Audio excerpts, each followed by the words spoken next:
तो हेलो दोस्तों, welcome back to our YouTube channel. मैं मोहम्मद फरीद एक बार फिर से आपके सामने अपने एचपीएससी कोर्स की सेकंड सीरीज में एक नई वीडियो के साथ हूँ। और आज की वीडियो हम बात करने वाले हैं जिस टॉपिक के ऊपर, उसका नाम है लॉज ऑफ थर्मोडायनामिक्स। यानी कि जितने भी हमारे थर्मोडायनामिक्स के बेसिक लॉज हैं उनको हम आज की वीडियो में समझने की कोशिश करने वाले हैं। तो चलिए बिना देरी करते हुए वीडियो को स्टार्ट करते हैं। इसमें जो सबसे पहला जो लॉ आता है उसका नाम है zero law of thermodynamics. Zero law of thermodynamics क्या कहता है, जैसे कि आपको स्क्रीन पे दिखाई दे रहा होगा, Zero law of thermodynamics state that when two bodies are in thermal equilibrium with the third body, then they are also thermal equilibrium with each other. It means अगर कोई दो बॉडी किसी थर्ड बॉडी के thermally equal हैं तो वो दोनों body आपस में भी क्या होंगी, थर्मली इक्वल होती हैं। ये हमें कौन बताता है? ये हमें बताता है जीरो लॉ ऑफ थर्मोडायनामिक्स। जैसे कि आपको डायग्राम में दिखाई दे रहा होगा कि एक बॉडी बी है, एक सी है, एक ए है। जो बी इक्वल है ए के, सी इक्वल है ए के, और तो फिर इसकी वजह से क्या है कि बी और सी भी आपस में क्या है, थर्मली इक्वल है, यानी इक्वल है। उनका टेम्परेचर भी आपस में क्या इक्वल है। यानी बी का टेम्परेचर अगर इक्वल है ए के और सी का टेम्परेचर भी इक्वल है ए के, तो बी और सी का टेम्परेचर भी आपस में क्या होगा, इक्वल होगा। ये हमें कौन बताता है? ये हमें बताता है हमारा जीरो लॉ ऑफ थर्मोडायनामिक्स। तो दोस्तों आपको मैंने बहुत आसान भाषा में समझा दिया हमारा जीरो लॉ ऑफ थर्मोडायनामिक्स क्या कहता है। अब चलते हैं हम अपने नेक्स्ट लॉ पे, जो है हमारा फर्स्ट लॉ ऑफ थर्मोडायनामिक्स। तो फर्स्ट लॉ ऑफ थर्मोडायनामिक्स क्या कहता है? तो दोस्तों फर्स्ट लॉ ऑफ थर्मोडायनामिक्स हमें ये कहता है, the energy can neither be created nor be destroyed but it can be transform from one form to another form.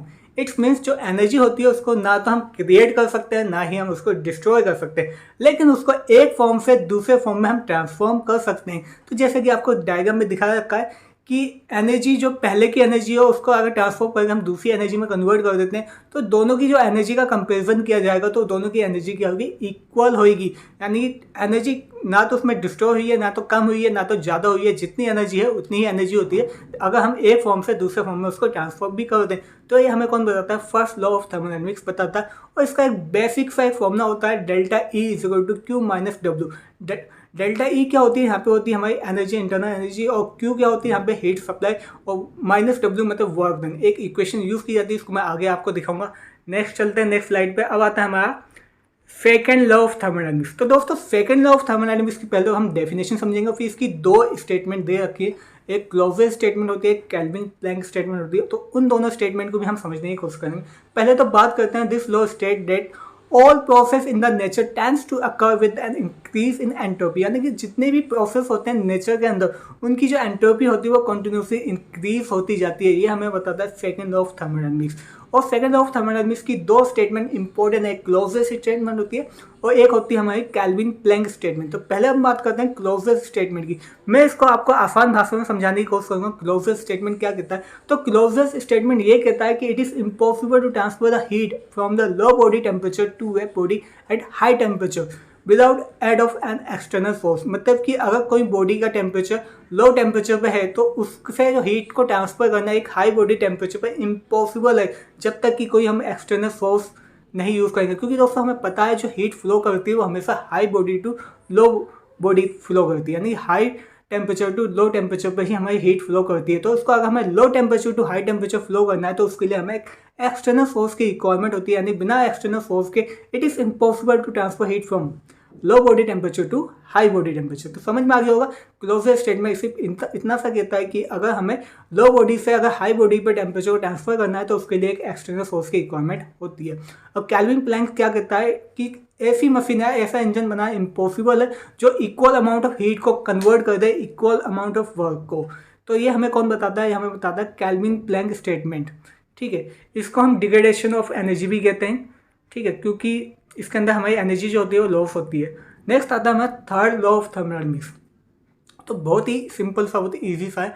The value of entropy of complete pure crystalline substance. मतलब एक pure crystalline substance की जो entropy होती है वो zero होती है। वो कब जीरो होती है? वो एब्सोल्यूट जीरो टेम्परेचर पर। ये तो हमें बताता है हमें थर्ड लॉ ऑफ थर्मोडायनामिक्स। और ये भी हम कह सकते हैं कि एब्सोल्यूट जीरो टेम्परेचर पर पहुंचना किसी भी सब्सटेंस के लिए इम्पॉसिबल होता है according to third law of thermodynamics. Zero absolute temperature मतलब कि 0 डिग्री केल्विन। तो एब्सोल्यूट जीरो टेम्परेचर वही होता है, 0 डिग्री केल्विन तक पहुंचना किसी भी सब्सटेंस के लिए इम्पॉसिबल है। अभी तक हम नहीं पहुंच पाए हैं 0 डिग्री केल्विन तक। तो इसलिए हम कह सकते हैं it is impossible to reach at absolute zero temperature for any substance. यानी किसी भी सब्सटेंस के लिए एब्सोल्यूट जीरो टेम्परेचर पर पहुंचना इम्पॉसिबल है। और एब्सोल्यूट जीरो टेम्परेचर पर जो एंट्रोपी होती है वो भी क्या होती है, हमें प्योर क्रिस्टलाइन सब्सटेंस की जीरो होती है। ये हमें कौन बताता है, ये हमें बताता है थर्ड लॉ ऑफ थर्मोडायनेमिक्स। जैसे कि यहाँ पे आपको डायग्राम दिखाई दे रहा होगा आपको स्क्रीन पे, मैंने आज आपको एक्सप्लेन कर दिया 4 लॉज ऑफ थर्मोडायनेमिक्स। एक तो जीरो लॉ ऑफ थर्मोडायनेमिक्स ये कहता है जब बॉडी ए और बॉडी बी किसी थर्ड बॉडी सी के अगर थर्मली इक्विलिब्रियम है तो वो ए और बी जो है वो आपस में भी क्या होंगे, उनका टेम्परेचर इक्वल होता है। ये हमें बताता है zero law of thermodynamics. First law ये कहता है कि energy neither created nor be destroyed but it can be transform from one form to another form. It's means कि एनर्जी को ना तो हम क्रिएट कर सकते हैं ना ही हम डिस्ट्रॉय कर सकते हैं, लेकिन एक फॉर्म से दूसरे फॉर्म में उसको कन्वर्ट हम कर सकते हैं। यानी कि कन्वर्ट करने के बाद भी जो उसकी अमाउंट ऑफ एनर्जी जो है, यानी जो पहले की अमाउंट ऑफ एनर्जी और बाद की जो अमाउंट ऑफ एनर्जी है वो दोनों इक्वल होती है। ये हमें फर्स्ट लॉ ऑफ थर्मोडायनेमिक्स कहता है। तो सेकंड लॉ में मैंने ये बताया जितने भी स्पॉन्टेनियस प्रोसेस होते हैं उनकी एंट्रोपी जो होती है वो क्या होती है, कंटिन्यूसली इंक्रीजेस होती है, बढ़ती जाती है। द वैल्यू ऑफ एंट्रोपी मैंने जैसे बताया अभी थर्ड लॉ क्या कहता है, प्योर क्रिस्टलाइन सब्सटेंस की जो वैल्यू ऑफ एंट्रोपी होती है वो जीरो होती है। कब होती है, absolute zero temperature. Absolute zero temperature मतलब जीरो केल्विन पे, और it is impossible to reach for any substance at absolute zero temperature. मतलब किसी भी सब्सटेंस का एब्सोल्यूट जीरो टेम्परेचर तक पहुंचना वो इम्पॉसिबल माना जाता है। अभी तक नहीं पहुंच पाए हम वहाँ तक। तो दोस्तों आज की वीडियो में हमने समझा जितने भी हमारे बेसिक लॉ है थर्मोडायनेमिक्स के, उन सबको हमने समझने की कोशिश की, उनके कॉन्सेप्ट को क्लियर करने की कोशिश की। तो अब मिलते हैं हम नेक्स्ट वीडियो में। नेक्स्ट वीडियो में फिर से हम एक नए इंटरेस्टिंग टॉपिक के साथ आएंगे। तो मिलते हैं हम नेक्स्ट वीडियो में। Till then good bye.